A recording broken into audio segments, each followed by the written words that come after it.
ముస్లింలకు నువ్వెందుకు ద్రోహం చేశావు జగన్? టీడీపీ హయాంలో ముస్లింల కోసం అమలు చేసిన పథకాల్లో 10 పథకాలను రద్దు చేశావా లేదా?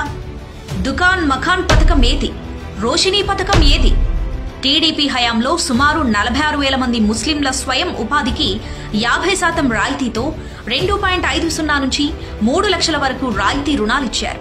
ఈ రాయితీ రుణాలను నువ్వెందుకు ఎత్తివేశావు?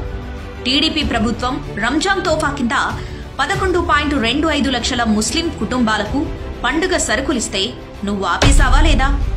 టీడీపీ ప్రభుత్వం 13 దేశాల్లో ఉన్నత చదువుల కోసం 527 మంది ముస్లిం విద్యార్థులకు సాయం అందిస్తే నువ్వు ఆ పథకాన్ని పక్కన పెట్టావా లేదా?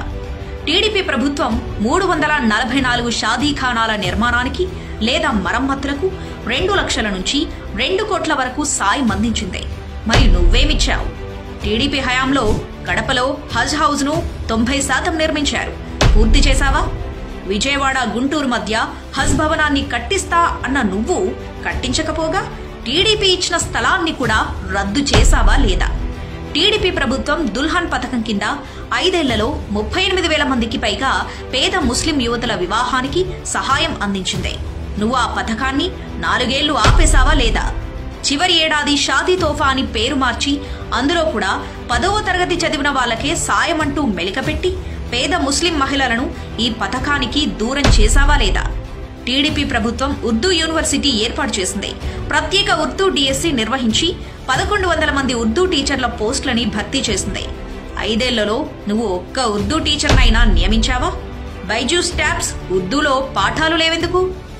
గత టీడీపీ హయాంలో 648 వక్ఫ్ సంస్థలకు గ్రాంట్ ఇన్ ఎయిడ్ కింద మసీదులు, ఈద్గాలు, దర్గాల మరమ్మతులకు 50 కోట్లు ఇస్తే నువ్వు కేవలం 17 సంస్థలకు 2 కోట్లు మాత్రమే ఇచ్చి చేతులు దులుపుకున్నావు.